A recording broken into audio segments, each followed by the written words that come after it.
cutoffs. Even several spokespersons for the United Nations said that to cut off thousands upon thousands of households' water services is inhumane and it's a violation of human rights. And that's the reality of the situation.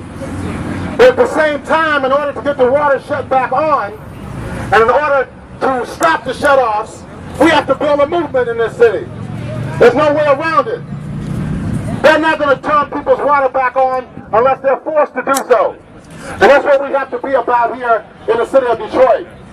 We have to organize in the communities. We have to mobilize in the communities to force these people to stop the shutoff and to turn people's water back on.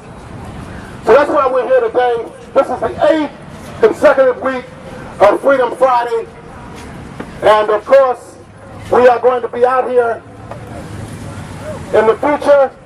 We know that on July the 15th, Tuesday, July the 15th, there's going to be a hearing in federal bankruptcy court for the people who filed legal objections to the plan of adjustment.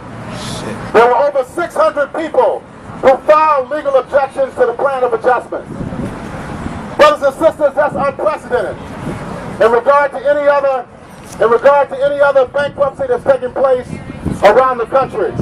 In San Bernardino, California, there's a bankruptcy. In Stockton, California, there's a bankruptcy. The city of Birmingham, Alabama, has been in bankruptcy. But they have not seen what we have seen here in the city of Detroit. The attacks that have been leveled against the people of Detroit are unprecedented around the United States. So this is why we are here today. So we want to open up the floor to people who want to speak. I'm about to get up to the stage. Okay. Oh, you're a hard act to follow on my feet. Hey, y'all, my name is Ann Roll. I'm with Michigan Welfare Rights Organization. All right. And the People's Water Board Coalition. Thank you very much. And I want to let you know a little bit more about this situation with the UN. What happened was the People's Water Board Coalition invited an activist around water issues by the name of Maud Barlow to come to town. She's Canadian. She came to Detroit. She could not believe her eyes and her ears. She was so horrified by what she saw here. She said she's only ever seen things going on like this in so-called third world countries. Yeah, the third world. The way people are being forced to live without their basic human right to water and to decent housing and to health care and to all the basic human rights. So what happened was her organization called Council of Canadians and Welfare Rights and People's Water Board Coalition got together. We wrote a report to the UN Special Rapporteur on the human right to water.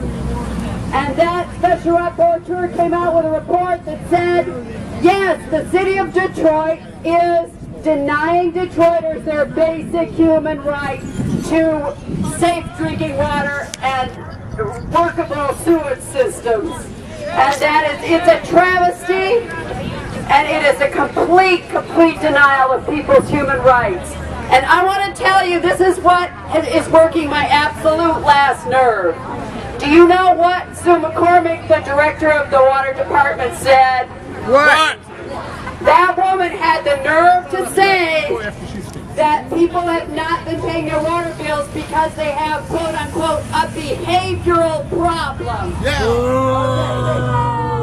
She seems to think that, oh sure, people can afford to pay their water bills, they just have behavioral problems and they're not doing it. And she seems to think that just because people who get their water shut off, about 60% of them, according to the water department, go try to scrape up whatever money they can and try and get their water turned back on. She thinks that means that people have enough water to pay their money to pay their water bills. It's a damn lie. She does have it. Thank you, Gene. Sue McCormick is the one with the behavioral problems. She sits inside her little air-conditioned office in Detroit. She doesn't even live in Detroit. And then she has the nerve to make these kind of pronouncements about what the people in Detroit do or don't do. I bet she lives in Ann Arbor. Let's go find her. Let's go find Sue McCormick's house. All right. See Shut off the water! Tell her about her. Share her water. Right. Shut off her water! See how she likes it, That's right. how she can live. So anyway, everybody, keep up the good fight. All And we'll right. see you at the barricades. This story has been covered from Press TV to RT to The Guardian. All of them are aware of what's going on here in the city of Detroit. So we are here to say we have to continue our efforts. We have to keep mobilizing and organizing people. And there is victory for us. I believe that. I honestly believe that. Because truth is on our side, righteousness is on our side, and these people represent nobody except the 1%. The 1% that's getting smaller and smaller and smaller. Hands off my pension! Hands off my pension. Hands off my pension! Hands off my pension. Hands off my pension! Hands off my pension. We fighting an uphill battle, but I believe we're winning. I have to believe we're winning. Because they have sent out a letter telling us that we can change our vote. Wow. And you know, if it was in their favor, Right. they would not be sending that letter That's out. right. That's right. Hands off my pension! Hands off my pension. Last week, Shirley Lightspeed, the chair of the GRCA Retiree Association, put an ad in the Chronicle showing us why we should vote to accept this. Well, the Detroit Concerned Citizens and Retirees took an ad out in the Citizen showing why we should reject this. And we went step by step to show them that this is contrived, that it's wrong, and we're not accepting it. Now, we know that we may not be a lot of people showing up, but we know the sentiments of the retirees is hell no. Hell no! Hands off our pension. Hands off our pension! And we're going to stand and we're going to fight this issue because it's wrong, it's illegal, and the only way they can do it is if we give them consent. And we're not going to do that. Hands off our pension. Hands off our pension. Hey everybody, just real quick, I want to announce that on Saturday and Sunday, tomorrow and Sunday, at 24 Avalon Street in Highland Park, we're going to be having a community gathering, free food, music, getting people together to talk about the water issues, talking to people who might be facing water shutoffs, canvassing in the neighborhood. So if you're around and you want to get in the neighborhood and really talk to people that are facing this issue, front and center, this is the front lines of the fight. We hope to see you out there 12 to 5 at Jacoby Roth Park at 24 Avalon Street on Woodward in Highland Park tomorrow and Sunday. Thank you so much. Water board. Okay, good too. I want to share with you some more information so that we all have the big picture. So the issue of fighting for water is about the fact that they want to privatize the water department. They want to sell it and take it out of the commons so that the people don't have ownership. And what the issue with privatizing is that it will become unaffordable. So we go from water shutoffs because water is unaffordable to water privatized, which is unaffordable.